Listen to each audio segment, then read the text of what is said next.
Okay, तो पिछले video में हमने टाइप्स ऑफ मनी के बारे में पढ़ा, जिसमें हमने fiat money, fiduciary money, full bodied money, representative money, commodity money और क्रेडिट मनी के बारे में पढ़ा। अगर आपने वो वीडियो नहीं देखा है तो आप चैनल पे जाकर वो वीडियो देख सकते हैं। इस वीडियो में हम बात करेंगे फंक्शंस ऑफ मनी के बारे में। तो मनी के जो है कौन कौन से फंक्शंस होते हैं उसके बारे में इस वीडियो में हम बात करेंगे। तो मनी के जो है वो दो फंक्शन होते हैं। पहले होते हैं प्राइमरी और मेन फंक्शंस और दूसरे होते हैं सेकेंडरी और सब्सिडियरी फंक्शंस। तो इन दोनों फंक्शंस के बारे में जो है बारी बारी से हम इस वीडियो में डिस्कस करेंगे।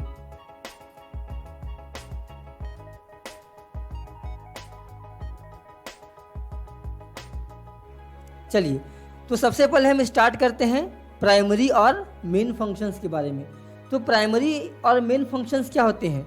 ये मनी के ऐसे फंक्शंस होते हैं जो मनी मुख्य रूप से कार्य करता है, यानी कि ये ऐसे फंक्शंस हैं जो मनी हर हाल में ये फंक्शंस परफॉर्म करते हैं। ठीक है, तो देखते हैं। फर्स्ट है आपका मीडियम ऑफ एक्सचेंज। ठीक है,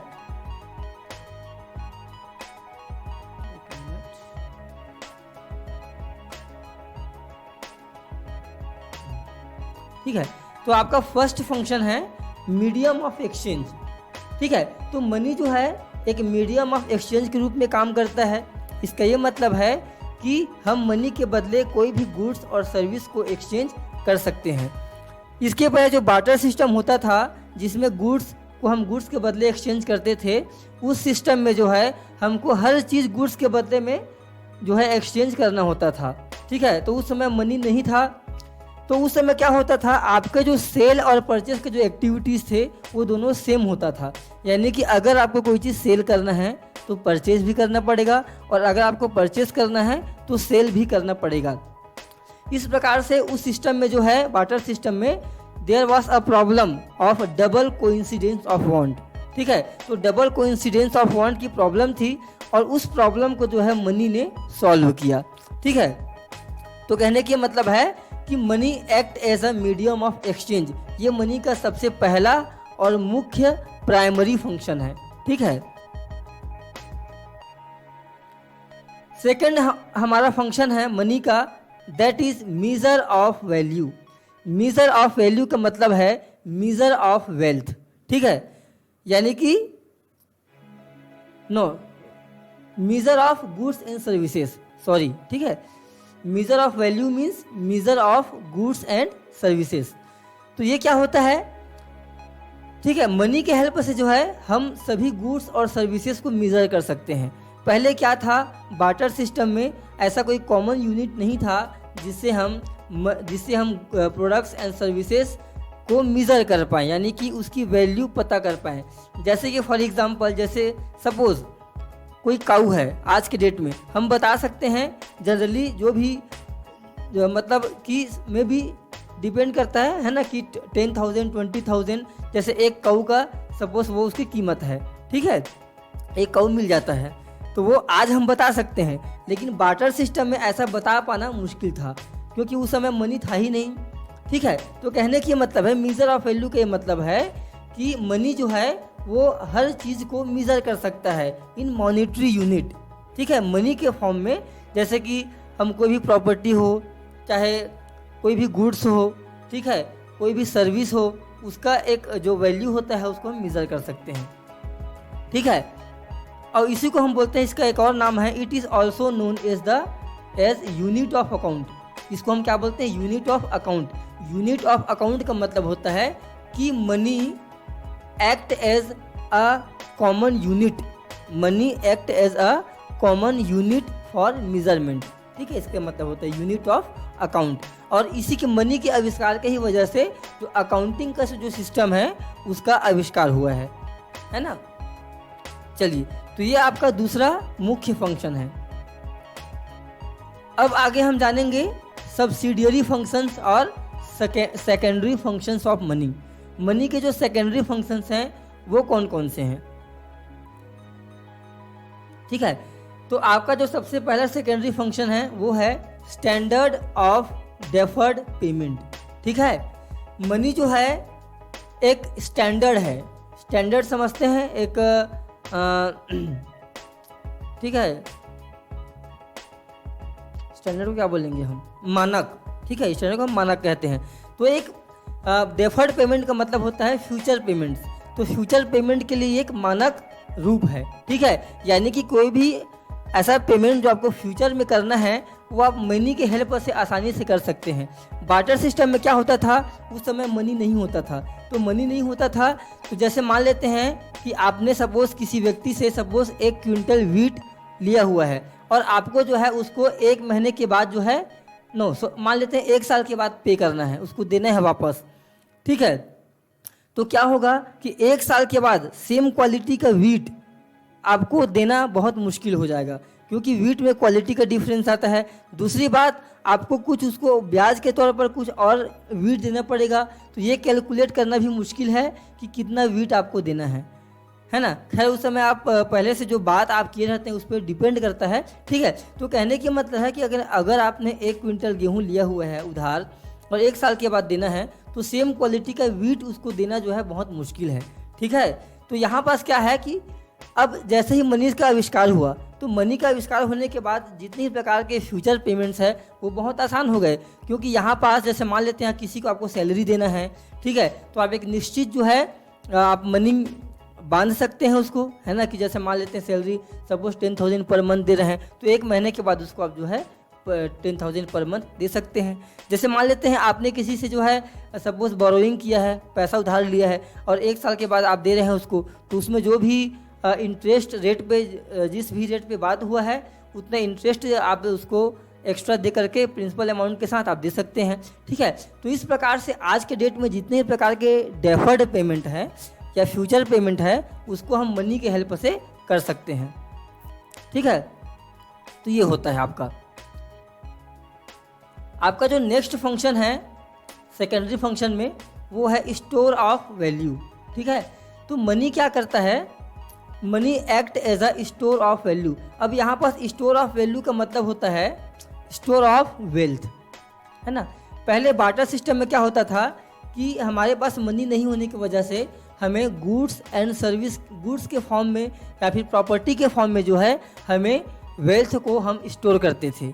ठीक है, जैसे कि लैंड हो गया या बिल्डिंग हो गई या कोई प्रेशियस स्टोन मेटल्स इस प्रकार से हो गए, उसमें जो है हम स्टोर करते थे। लेकिन आज के डेट में मनी है, उसके वजह से हम जो है मनी को सीधा अपने बैंकों में रख सकते हैं या और भी बहुत प्रकार से हम जो है उसको इन्वेस्ट कर सकते हैं। तो कहने की मतलब है आज की डेट में आप कई करोड़ इवन कई अरब रुपया जो है आप जो है इसको स्टोर कर सकते हैं, लेकिन बार्टर सिस्टम में ये पॉसिबल नहीं था। तो हमारा ये फंक्शन क्या है, money act as a store of value. ठीक है, आगे देखते हैं हमारा अगला जो फंक्शन है मनी का, नहीं वो इसी में है, सॉरी, ये कौन सा पॉइंट है कि मनी जो है money act as a store of value, but how money act as a store of value, और इसके वजह से और भी बहुत सारे बेनिफिट्स हैं वो अभी देखेंगे। तो पहला है आपका money has the merit of general acceptability, है ना, सॉरी ये गलत लिखा गया है, ये दिस इज एक्सेप्टिबिलिटी,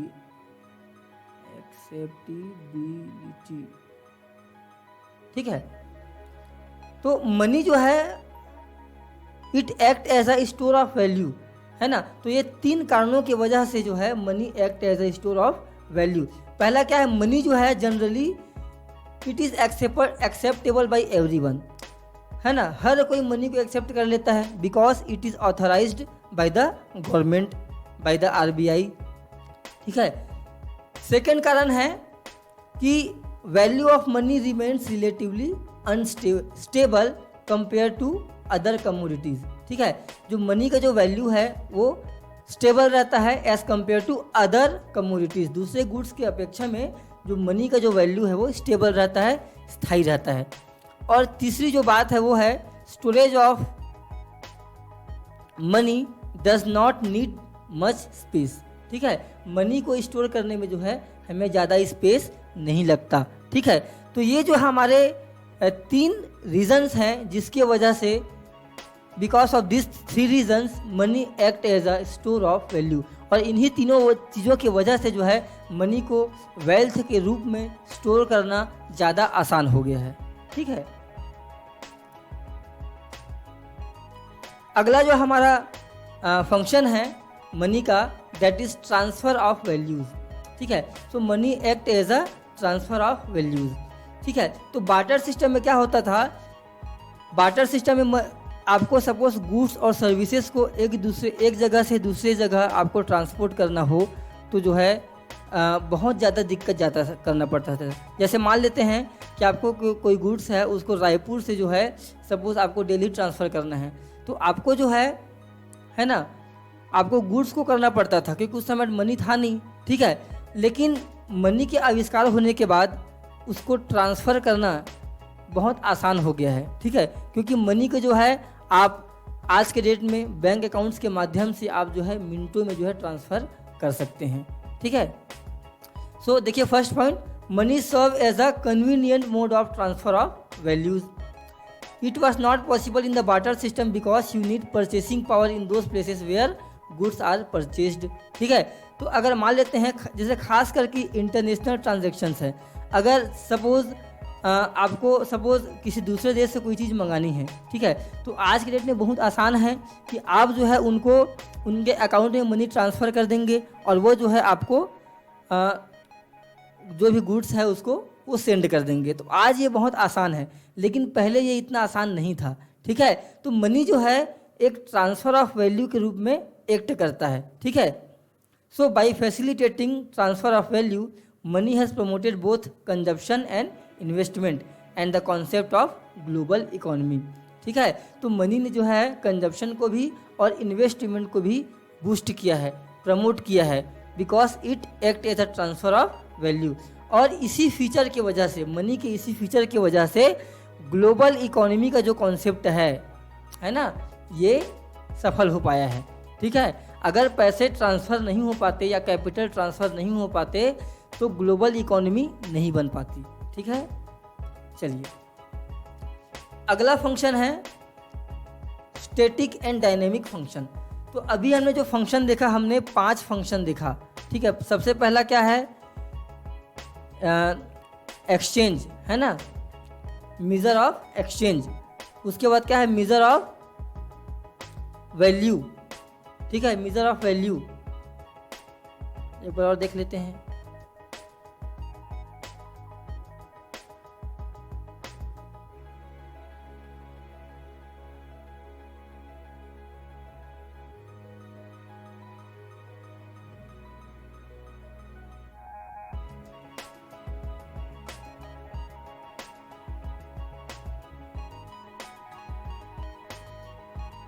ठीक है, तो फर्स्ट है आपका मीडियम ऑफ एक्सचेंज, सेकंड है मेजर ऑफ वैल्यू, ठीक है, थर्ड है स्टैंडर्ड ऑफ डेफर्ड पेमेंट,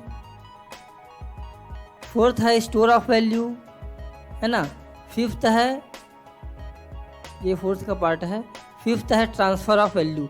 तो इस प्रकार से आपके जो है 5 फंक्शंस हैं मनी के, ठीक है।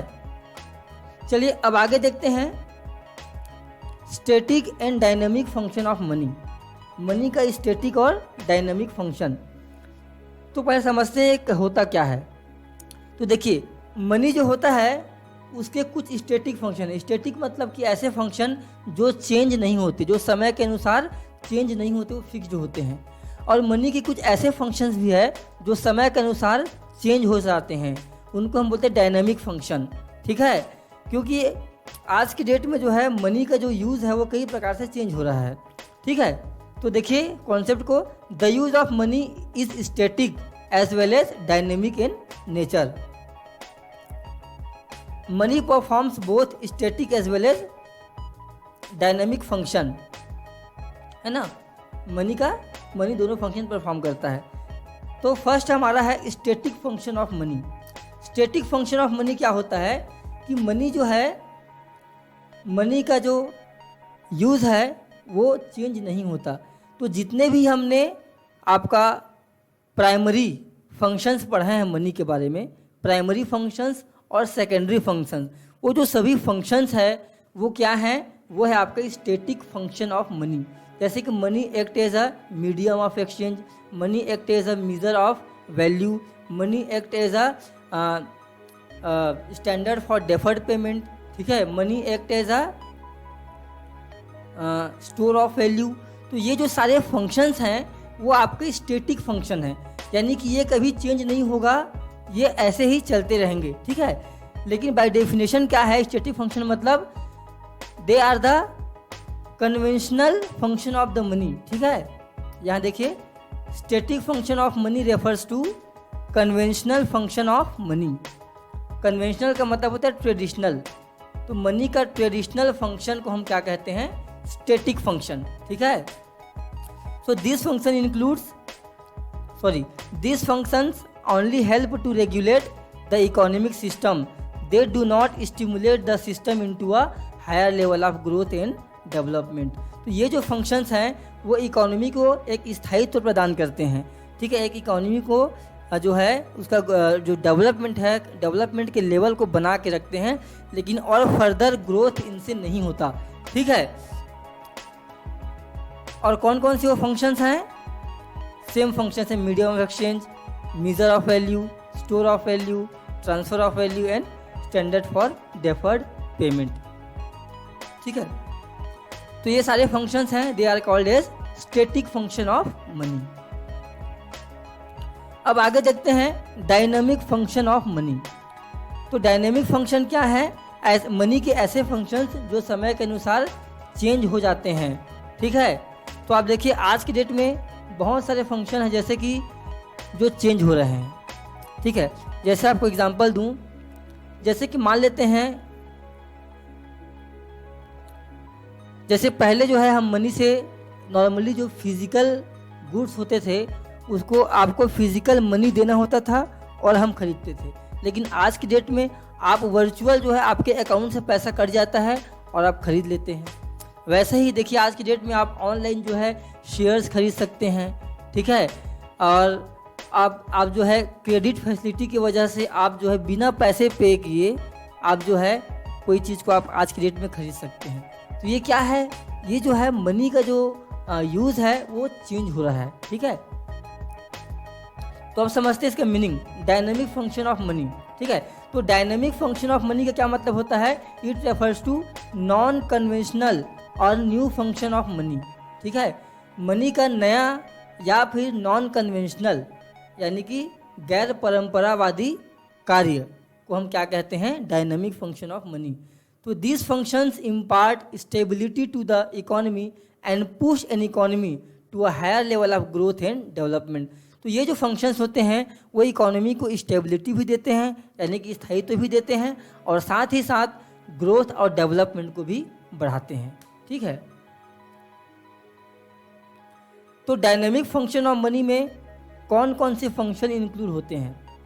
पहला है आपका money facilitates exchange beyond limits, ठीक है। तो मनी ने जो है एक्सचेंज को जो है बहुत ही आसान बना दिया है। पहले जो है आज से 20-50 साल पहले जिसकी कल्पना हम नहीं कर सकते थे वो जो है आज मनी ने करके दिखाया है। जैसे कि जो ई कॉमर्स है, जो ऑनलाइन जो पेमेंट्स हैं, ये सारे क्या हैं, यही फंक्शंस हैं, ठीक है। तो मनी ने जो है एक है ना बियॉन्ड लिमिट जिसको हम बोलते हैं, उस हद तक जो है एक्सचेंज फैसिलिटीज़ को जो है आसान बना दिया है। अगला है it facilitates accumulation of wealth for the purpose of investment, ठीक है। इन्वेस्टमेंट के लिए जो है या फिर नॉर्मल एक्यूमुलेशन ऑफ वेल्थ को जो है बहुत आसान बना दिया है। पहले के डेट में मनी को मतलब गुड्स और सर्विसेज को जो है स्टोर करना, है ना, एक्यूमुलेट करना बहुत कठिन था, क्योंकि गुड्स और सर्विस क्या हो जाते हैं, वो ख़राब हो जाते हैं, ठीक है। लेकिन आज के डेट में आप उनको जो है मनी में कन्वर्ट करके आप जो है करोड़ों और अरबों रुपयों को जो है आप वेल्थ क्रिएट कर सकते हैं, ठीक है। नेक्स्ट है it facilitates the flow of capital from one place to another within and outside countries, ठीक है। तो आज के डेट में जो है आप कैपिटल को यानी कि बड़ी पूंजी को भी आप जो है इजीली ट्रांसफ़र कर सकते हैं, ठीक है। या कैपिटल में आपका जो मशीनरी ये सब भी आते हैं, टूल्स, ठीक है, तो उनको भी जो है मनी के हेल्प से आप ट्रांसफ़र कर सकते हैं from one place to another and even from one country to other. अगला है आपका it help in economic stability and promotes the growth of nation. तो ये जो फंक्शंस होते हैं वो आपके इकोनॉमिक स्टेबिलिटी को बढ़ाते हैं, स्थायित्व को बढ़ाते हैं, ठीक है, और साथ ही साथ ग्रोथ को भी बढ़ावा देते हैं। तो ये हो गया आपके डायनेमिक फंक्शंस ऑफ मनी। तो इस प्रकार से इस वीडियो में हमने देखा है ना प्राइमरी फंक्शंस क्या होते हैं और उनके और सेकेंडरी फंक्शंस क्या होते हैं। उसके बाद हमने मनी के डायनेमिक फंक्शन और मनी के डायनेमिक फंक्शन के बारे में पढ़ा। तो इस प्रकार से ये वीडियो यहीं कंप्लीट होता है, ठीक है। अगर वीडियो अच्छा लगा तो लाइक करें और इसी प्रकार से और वीडियोस देखने के लिए हमारे चैनल को सब्सक्राइब करें। Thank you for watching.